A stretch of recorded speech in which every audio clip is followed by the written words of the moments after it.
اعوذ باللہ من الشیطان الرجیم بسم اللہ الرحمن الرحیم الحمدللہ رب العالمین والصلاة والسلام علی سیدنا محمد وآلہ الطاہرین اللہم صل علی محمد وآل محمد هذا مع انه ربما يلتزم صحة ان يكون الإجازة لعقد الفضولي موجبة لصيرورة العوض ملكا للفضولي. ذكره شيخ مشايخنا في شرحه على القواعد، وتبعه غير واحد من أجلاء تلامذته. مشايخنا وسادتنا بات یہاں تک پہنچی کہ میں نے عرض کیا شروع میں کہ جو ہے اشکال رابع نے اعلام سے علماء اعلام سے کافی وقت لیا ہے.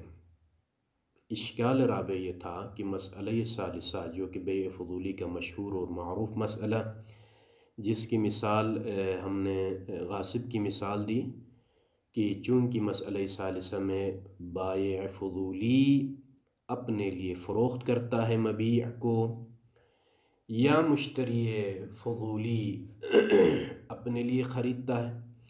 مالک اصلی جب اجازت دیتا ہے تو پھر دو صورتیں بنتی ہیں. یہ اجازت ما قصدہ الفضولی کے ساتھ تعلق رکھتی ہے یا غیر ما قصدہ الفضولی کے ساتھ تعلق رکھتی ہے. دونوں صورتوں میں اشکال وارد ہوتا ہے. ما قصدہ الفضولی کے ساتھ تعلق رکھے کیونکہ فضولی نے اپنے لیے معاملے کو انجام دیا ہے، تو پھر نتیجہ یہ سامنے آئے گا کہ جو ہے مبیع مالک اصلی کی جیب سے خارج ہوگا اور ثمن بائع فضولی کی جیب میں داخل ہوگا. یہ خلاف حقیقت معاوضہ ہے، معاوضہ حقیقی کے خلاف ہے. یہ اشکال جس کی وضاحت گزر گئی. دوسرا اشکال یہ سامنے آئے گا کہ اگر یہ اجازت کا متعلق ما قصدہ الفضولی نہ ہو بلکہ غیر ما قصدہ الفضولی ہو، یعنی کیا مطلب، مالک کے لیے یہ ثمن مالک کی طرف منتقل ہو جائے تو پھر یہ تو ایک عقد مستأنف کے ذریعے سے ہوگا، یعنی انتقال الثمن الى المالک الاصلی. چونکہ خلاف ہے یہ چیز جو ہے خلاف ما قصد الفضولی ہے. غیر ما قصد الفضولی کا مطلب ہے کہ ثمن خود مالک کی طرف ہی منتقل ہو، چونکہ مسمن وہاں سے خارج ہوتا ہے. تو پھر یہ انتقال ایک عقد مستأنف اور ایک عقد جدید کے ذریعے سے ہوگا جو کہ ابھی وجود میں نہیں آئی ہے وہ عقد. تو اس شق ثانی کی بنا پر یہ مشکل سامنے آئے گی کہ ما اجیزہ لم ینشا، جس کی اجازت دی ہے مالک نے جو کہ اپنے لیے ہو، مالک اصلی کی طرف ہی قیمت منتقل ہو جائے، وہ ابھی تک انشاء نہیں ہوا ہے. وما انشئ لم یجز، اور جس کو انشاء کیا گیا ہے اس کی اجازت نہیں دی گئی. یہ اشکال رابع. عرض ہوا کہ اس اشکال رابع نے کافی وقت لیا ہے علماء اعلام سے. شیخ اعظم انصاری نے دو جوابات دیے. جواب اول میں بائع فضولی کا مسئلہ حل کیا. حل کرنے کے بعد کہا کہ مگر یہ جواب اگر مشتری اگر غاصب ہو، یعنی مشتری اگر فضولی ہو اور وہ شراء کا صیغہ اشتریتو یا شریتو کے ذریعے سے نہیں بلکہ تملکت منک او ملکت منک، تو اس طریقے سے ایجاد کریں، انشاء کریں فضولی، تو وہ جواب اول کافی نہیں ہوگا. اسی لیے شیخ اعظم انصاری نے دوبارہ جواب دیا کہ فالانسب فی التفص، یعنی الاشکال کے ذریعے سے ایک مفصل جواب اور علمی جواب شیخ انصاری نے دیا. آج کے درس میں جس کی طرف شیخ انصاری گویا کہنا یہ چاہتے ہیں کہ یہ جو فضولی نے مسئلہ ثالثہ میں جو انجام دیا ہے معاملے کو، اس کو ایک اور مبنا کی بنا پر ہم صحیح قرار دے سکتے ہیں. اگرچہ یہ مبنا شیخ مصنف آخر میں رد کرتے ہیں، فرماتے ہیں کہ یہ جو مبنا ہے جو کہ شیخ مشائخنا، ہمارے مشائخ کے شیخ نے اختیار کیا ہے وہ ہے جواب کاشف الغطاء، رضوان اللہ تعالی علیہ نے بھی جواب دیا ہے، اور ان کے اس مبنا کی بنا پر بھی ہم جواب دے سکتے ہیں، اگرچہ شیخ کے نزدیک یہ جواب کمزور ہے۔ فرماتے ہیں شیخ کاشف الغطاء نے کیا فرمایا ہے، مع انه ربما يلتزم صحة ان يكون الاجازة لعقد الفضولی موجبتا، ممکن ہے کبھی کبھار یہ التزام ممکن ہے، کس چیز کا التزام، کہ صحت ان یکون الاجازہ، اجازہ کیا ہو، لعقد الفضولی، عقد فضولی کے لیے اجازہ واقع ہونا، یہ صحیح ہو، ان یکون اجازت لعقد الفضولی کیا ہو، موجب بنے، یہ اجازہ موجب بنے، لصیرورت العوض ملکا للفضولی، کیا مشکل ہے بھائی، عوض ملک فضولی میں ہی داخل ہو، یعنی فضولی نے اپنے لیے فروخت کیا ہے، ادھر سے مالک کی طرف سے اگر اجازت صادر ہوتی ہے تو کیا مشکل ہے کہ وہ عوض بھلے اسی فضولی کی ملکیت میں ہی داخل ہو، یعنی معوض مالک اصلی کی ہو اور جو ہے عوض فضولی کی جیب میں جائے، کوئی مشکل نہیں ہے، یہ التزام ممکن ہے، صحیح ہو، بھلے یہ التزام درست ہو، اس میں کوئی مشکل نہیں ہے۔ ذکرہ اس کو یعنی دوسرا الفاظ میں معاملہ فضولی کے لیے ہی واقع ہو، مالک کے لیے واقع نہ ہو، فضولی نے معاملے کو انجام دیا اپنے لیے، بعد میں اجازت آنے کی صورت میں یہ معاملہ فضولی کے لیے ہی ہو جائے، اس میں یہ التزام بھی درست ہے۔ ذکرہ شیخ مشائخنا فی شرحہ علی القواعد، شیخ مشائخ نے جو کاشف الغطاء ہے انہوں نے علامہ کے قواعد پر شرح لکھی ہے، اس میں یہ احتمال دیا ہے کہ اگرچہ مشہور کا مبنی یہ نہیں ہے، چونکہ فضولی جب بھی کوئی معاملہ انجام دیتا ہے بعد میں مالک اجازت دینے کا مطلب یہ نہیں کہ خود فضولی کے لیے واقع ہو، نہیں، اجازت دینے کا مطلب یعنی مالک اصلی کے لیے معاملہ واقع ہوتا ہے، لیکن کاشف الغطاء نے کہا کہ ممکن ہے خود فضولی کے لیے واقع ہو۔ وَتَبِعَهُ غَيْرُ وَاحِدٍ مِّنْ أَجِلَّاءِ تَلَامِذَتِهِ، تلامذت کاشف الغطاء میں سے بڑے بزرگ اور جلیل القدر شاگرد بھی ان کے تابع ہوئے ہیں۔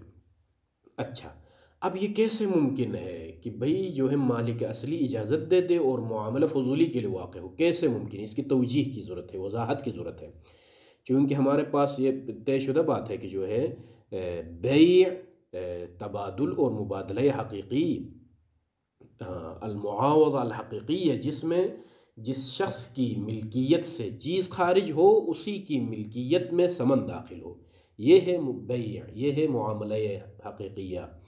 اگر ہم کاشف الغطاء کی بات مانیں تو اس کا مطلب یہ ہے کہ چیز میری ملکیت سے خارج ہو جو کہ میں مالک اصلی ہوں، اور اس کی قیمت جو ہے فضولی کی جیب میں جائے، یعنی فضولی کے لیے معاملہ واقع ہو جائے، اس کی وضاحت کی ضرورت ہے، اسی لیے وَذَكَرَ بَعْضُهُمْ فِي ذَلِكَ وَجْهَيْن، اس وجہ میں جو کہ بھلے بعض علماء نے توجیح کی ہے کہ جو کاشف الغطاء نے فرمایا ہے اس کی وجہ کیا ہو سکتی ہے، ظاہراً جنہوں نے توجیح بیان کی ہے وہ شیخ جواہر ہے۔ احدھا، پہلی تو دو وجوہات ذکر ہوئی ہیں کہ کاشف الغطاء نے جو کہا ہے اس کی دو وجہیں ہو سکتی ہیں۔ پہلی وجہ یہ ہے کہ ان قضیت بیع مال الغیر عن نفسه، قضیہ یعنی مقتضا بیع مال الغیر عن نفسه، اپنی طرف سے غیر کے مال کو بیچنے کا مقتضا اور تقاضا، والشراء بمال الغیر، یا مال غیر کے ذریعے سے اپنے لیے خریدنا، یعنی مشتری فضولی یا بائع فضولی دونوں مسئلہ، لنفسه، اس کا مقتضا کیا ہے، جعل ذلك المال، اس مال کو جو مال غیر کے ذریعے سے خرید رہا ہے یا مال غیر کو فروخت کر رہا ہے، اس مال کو قرار دینا ہے لہو، اس فضولی کے لیے، چاہے وہ بائع ہو یا مشتری ہو، قرار دینا ہے ضمناً، ضمنی طور پر، یعنی دلالت تضمنی کے ذریعے سے اس مال کو اس فضولی کی ملکیت میں قرار دینا ہے، یہ ترجمہ لفظی ہے۔ حتی انہ علی فرض صحت ذلك البیع او الشراء، یہ ضمناً اس کی بلے قرار دینے کی غایت کیا ہے؟ انہو علی فرض صحت ذالک البیع او الشراء، اس بیع فضولی یا شراء فضولی کے صحت کی فرض کی بنا پر تملکہ قبل آن انتقالہ الی غیرہ. تملکہ یعنی کیا مطلب؟ تملک الفضولی ہو، اس مال کو، جو مال غیر ہے اس کو ملکیت میں لیتا ہے قبل آن انتقالہ الی غیرہ، وہ مال غیر دوسرے کی طرف یعنی مشتری اصیل کی طرف منتقل ہونے سے پہلے اسی لحظے میں وہ اس مال کا مالک بن جاتا ہے. بھلے یہ ضمناً تملیک کا مطلب یہ ہے کہ اس بائع فضولی یا مشتری فضولی سے مال منتقل ہونے سے قبل یہ فضولی مالک بن جاتا ہے.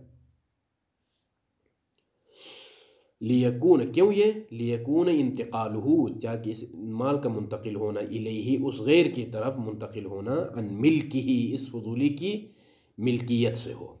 یہ ترجمہ لفظی ہے لیکن عبارت کو سمجھنا ضروری ہے یہاں پر اس مقام پر. مطلب یوں ہے کہ جو ہے یہ فضولی چاہے مشتری ہو یا بھلے بائع ہو، اس کی ملکیت میں دینا ہے مال کو. کب؟ بھلے قبل آن انتقالہ الی غیرہ، غیر کی طرف منتقل. مثلا فرض کیجئے اگر بائع فضولی ہے، فضولی بائع ہے اور وہ میری کتاب کو بیچ رہا ہے، تو میری کتاب کو بیچ رہا ہے تو یہاں پر اس کتاب کو قرار دینا ہے اس فضولی کی ملکیت میں قبل آن انتقالہ الی غیرہ. یہ کتاب غیر کی طرف یعنی مشتری اصیل کی طرف منتقل ہونے سے پہلے ضمناً اس فضولی کی ملکیت میں دینا ہے. یہ مثال ذہن میں رکھیے، میری کتاب ہے اور میری کتاب کو اس فضولی کی ملکیت میں دینا ہے قبل انتقال الی غیرہ، اس فضولی سے منتقل ہونے سے پہلے میں اس کی ملکیت میں دیتا ہوں، تاکہ لیکون انتقالہ، تاکہ اس کتاب کو منتقل ہونا الیہ اس غیر کی طرف عن ملکہ اس فضولی کی ملکیت سے منتقل ہو جائے، تاکہ معاوضہ حقیقی وجود میں آ جائے. بس فضولی کی ملکیت سے مال خارج ہوا اور فضولی کی ملکیت میں ہی قیمت بھی داخل ہوگی. یہ توجیہ بیان کی ہے بھلے کاشف الغطاء کی. اس بات کی وضاحت اس طرح سے ہوئی ہے. اب آ جائیں، اس طرح سے وضاحت ہوئی ہے. ہاں تو اس اور بیان کیا ہے کہ جو ہے ہمارے پاس نظائر موجود ہیں، ہمارے پاس نظائر موجود ہیں، اور وہ نظائر یہ ہیں کہ باب معاطات میں، کتاب معاطات میں ہمارے پاس کچھ مثالیں ہیں جہاں پر یعنی معاطات میں اذن سابق کی بات ہو رہی ہے، جہاں معاملے میں اذن سابق کی وجہ سے بھلے معاملہ درست قرار پاتا ہے، چونکہ اجازہ بھی اذن کی طرح ہے، تو یہاں فضولی میں اجازہ کا بھی حکم وہی اذن سابق کا حکم ہوگا. باب معاطات میں کچھ مثالیں گزر گئی ہیں، ان میں سے یہ 3 مثالیں کہ نظیر ما، یہ جو ہے مال منتقل ہونے سے پہلے اس فضولی کی ملکیت میں مال داخل ہوگا تاکہ اس کی ملکیت سے یہ مال خارج ہو. یہ نظیر ہے مثال کس کی؟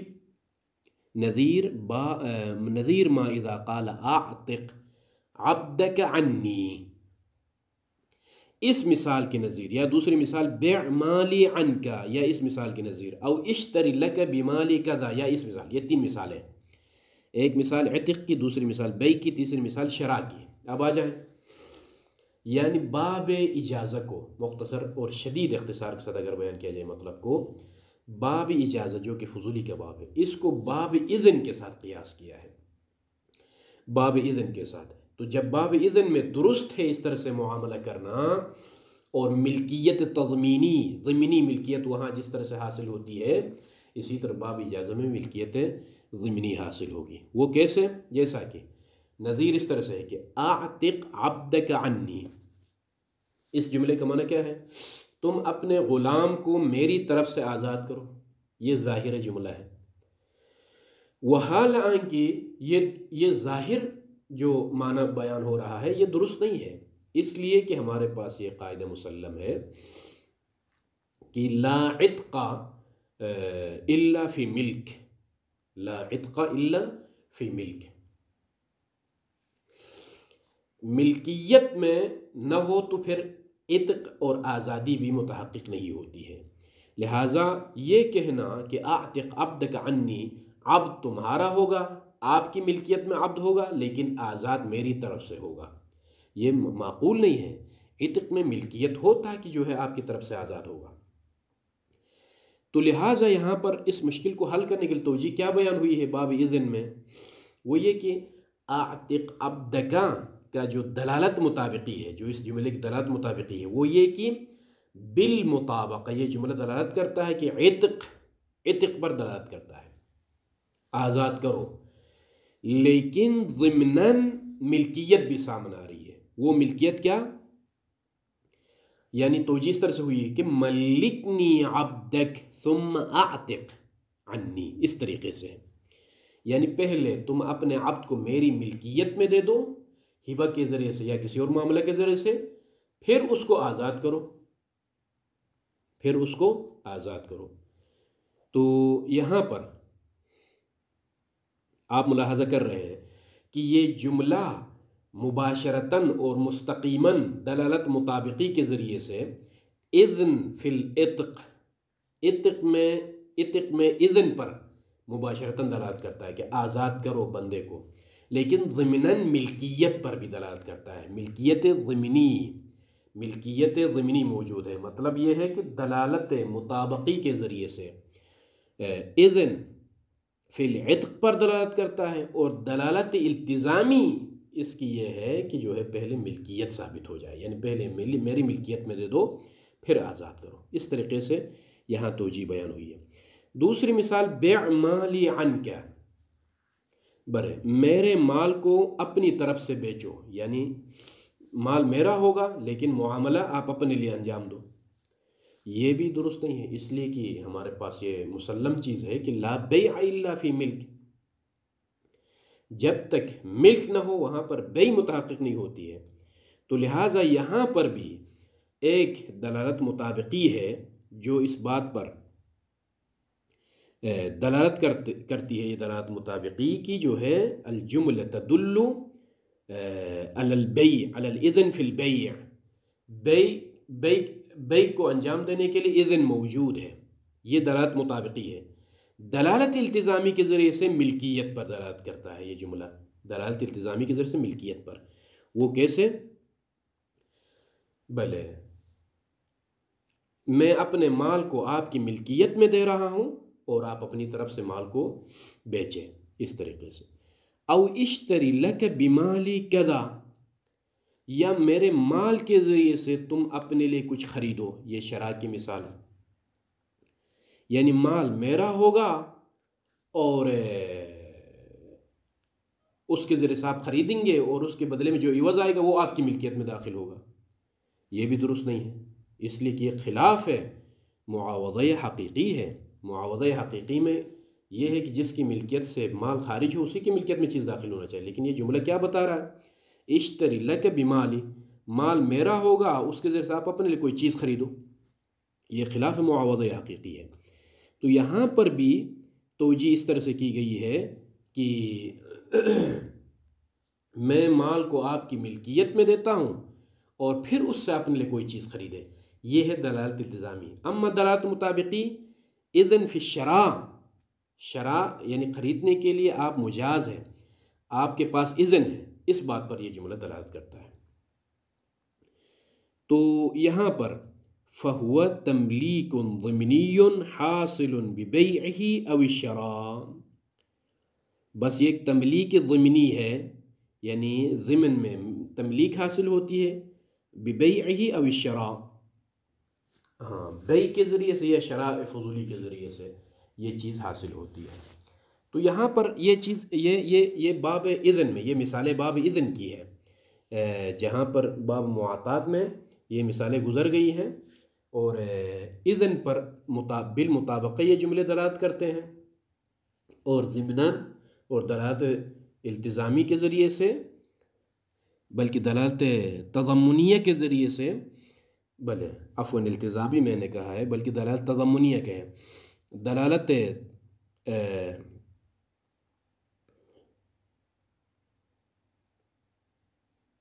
بلے دلالت تضمنیہ کے ذریعے سے جو ہے تملیک پر دلالت کرتے ہیں یہ جملے، دلالت تضمنیہ۔ کہتے ہیں کہ وَنَقُولُ فِي الْمَقَامِ أَيْضًا، یہاں باب اجازہ میں بھی یہی بات ہم کہیں گے۔ وہ کیسے؟ اذا اجاز المالک، مالک اگر اجازت دے دے تو صح البیع او الشراء، بیع اور شراء دونوں درست ہوں گے۔ وصحتہ، اور صحت بیع یا شراء کا معنی کیا ہے؟ تتضمن، یہ صحت ضمن میں رکھتی ہے، دلالت تضمنیہ، انتقالہ، انتقال مال غیر الیہ، الیہ الی الفضولی، فضولی کی طرف، فضولی غاصب یا فضولی مشتری، حین البیع او الشراء۔ ہاں تو یہ صحت تقاضا کرتی ہے کہ جو ہے تتضمن انتقال، یہ مال غیر منتقل ہوگا الیہ، اسے فضولی کی طرف، حین البیع او الشراء کے وقت۔ فکما، جس طریقے سے ان الاجازہ، بس اجازہ دو کام کرتی ہے، یوں کہیں کہ تصحح البیع او الشراء، جس طرح سے بیع اور شراء کو صحیح قرار دیتی ہے، کذالک تقضی، تقاضا کرتی ہے، بحصول الانتقال، انتقال یعنی نقل و انتقال حاصل ہونے پر، الذی حاصل ہونے کا تقاضا کرتی ہے، الذی وہ انتقال کی یتضمنہ البیع الصحیح، یتضمنہ وہ انتقال جو کہ بیع صحیح جس کو ضمن میں لیتا ہے۔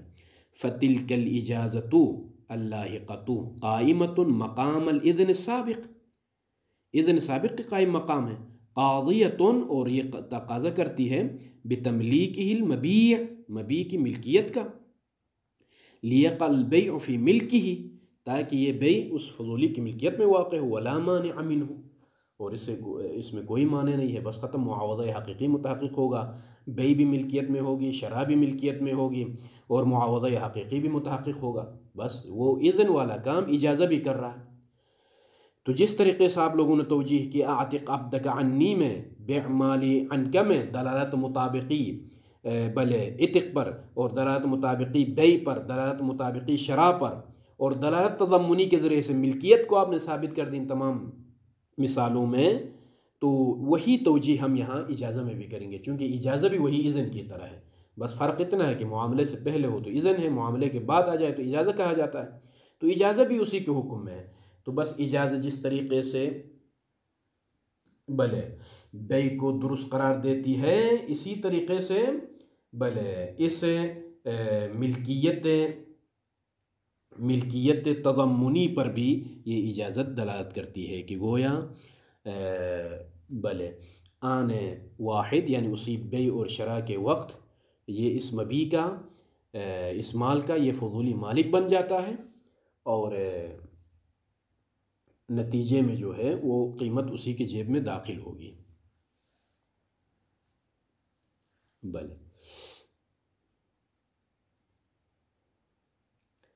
یہ پہلی توجیہ بیان ہوئی ہے، لہٰذا فضولی کے لیے ہی واقع ہونے کا مطلب جو کہ کاشف الغطا نے فرمایا ہے، اس کی پہلی توجیہ بیان ہوئی کہ باب اجازہ کو باب اذن پر قیاس کرتے ہوئے وہی بات ہم یہاں پر بھی کہیں گے، باب اجازہ میں بھی کہیں گے۔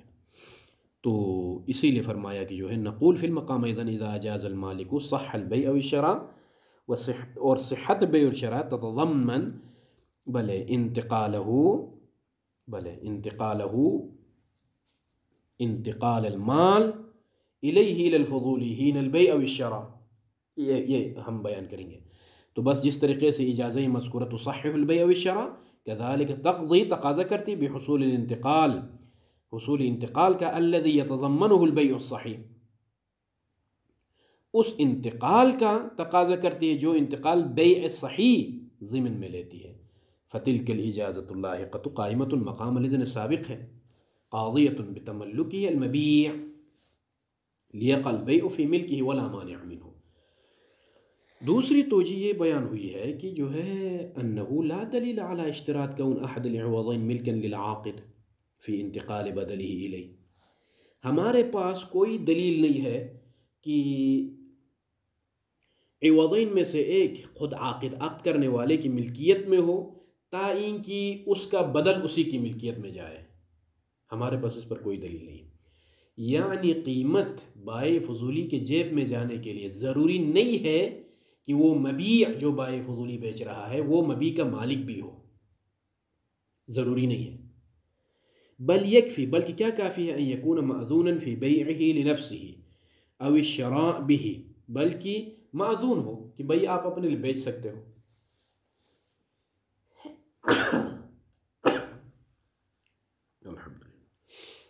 اگر اجازت مل جائے، مثلا اس نے اپنے لیے فروخت کیا ہے، ادھر سے اجزتو، یہی اجازت یا اذنتو کہنا، پہلے ہو تو اذنتو یا بعد میں ہو تو اجزتو، یہ کافی ہے. یعنی مالک ہونا ضروری نہیں ہے عوض کا تعین کہ اس کی قیمت اس کی جیب میں داخل ہو جائے. فلو قال مثلا بع هذا لنفسك، مثلا میں نے کہا میں کتاب کا مالک ہوں، فضولی سے کیا کہا، بع هذا لنفسك، اس کو اپنے لیے بیچو، او اشتر لك بهذا، یہ پیسے میرے ہیں، یہ لو اپنے لیے کتاب خریدو. تو ملک الثمن فی الصورت الاولى، بے کا مسئلہ ہو تو اس کا ثمن، اس کی قیمت کا مالک بنے گا. بانتقال المبیع عن مالکہ الی المشتری، لیکن مبیع جو کتاب میری ہے، میری کتاب منتقل ہوگی مالک اصلی کی طرف سے، یعنی میری طرف سے مشتری کی طرف، لیکن قیمت اس کے جیب میں جائے گی فضولی کی، بے کی مثال میں. وکذا ملک المثمن فی الصورت الثانی، اگر شراء کا مسئلہ ہے، مثلا پیسے میرے ہیں، یہ لو بھائی اپنی کتاب خریدو، تو وہ جا کے کتاب خریدا، کتاب اس کی ہوگی، پیسے میرے ہوں گے. ويتفرع علیہ، اسی وجہ ثانی پر جو مسئلہ متفرع ہوگا، انه لو اتفق بعد ذلك فسخ المعاوضہ رجع الملک الى مالکہ دون العاقد. ہاں یہ نقطہ گویا وجہ اول اور وجہ ثانی میں کیا فرق ہے. سوال، وجہ اول میں جو قیاس کیا باب اجازت کو باب اذن پر، اور یہاں وجہ ثانی میں کہا کہ احد العوضین کا مالک ہونا ضروری نہیں بلکہ اجازت مل جائے کافی ہے. دونوں میں کیا فرق ہے؟ وہ یہ کہ اس وجہ ثانی پر جو مسئلہ متفرع ہوگا، فرض کیجئے میں نے وجہ ثانی کی بنا میں نے کہا بھئی یہ لو اپنے لیے کتاب خریدو، یا میں نے کہا یہ لو بھئی یہ کتاب بیچو اپنے لیے. تو اگر معاملے کے بعد معاملہ فسخ ہو جائے، معاملہ فسخ ہو جائے، اگر اتفاق یہ ہو جائے کہ بعد ذلك فسخ المعاوضہ، تو یہ معاملہ ٹوٹنے کے بعد اگر میں نے کہا تھا کہ جو ہے میری کتاب بیچو بھائی اپنے لیے، تو پھر معاملہ ٹوٹ گیا، اس نے معاملہ کیا تھا پھر معاملہ ٹوٹ گیا، تو یہ کتاب دوبارہ کس کے پاس جائے گی؟ کہتے ہیں کہ رجع الملک الی مالکہ دون العاقد، عاقد جو عقد کرنے والا فضولی ہے اس کے پاس نہیں جائے گی کتاب، بلے میرے پاس آئے گی، چونکہ میں مالک اصلی ہوں اور میں نے تو صرف اجازت دی تھی، بیچنے کی اجازت دی تھی، بیع اپنے لیے، بلے بیع یا شراء کی اجازت دی تھی. اب وہ معاملہ ختم ہو گیا، ٹوٹ گیا، فسخ ہو گیا، تو پھر جو ہے وہ اصل مال کا مالک میں ہی ہوں. یہ وجہ ثانی پر متفرع ہوگا. میں وجہ اول میں چونکہ آنما میں نے اس کو مالک بنایا تھا، لہٰذا اگر معاملہ فسخ ہو جائے تو وہاں پر فضولی ہی مالک بنے گا. وجہ اول اور وجہ ثانی میں فرق ہے. شیخ اعظم انصاری یہاں سے آگے معرکے میں داخل ہوتے ہیں، فرماتے ہیں کہ جو دو وجہیں بیان ہوئی ہیں، دونوں وجہوں میں اشکال ہے، اور اشکال آنے والے درس میں انشاءاللہ آئے گا.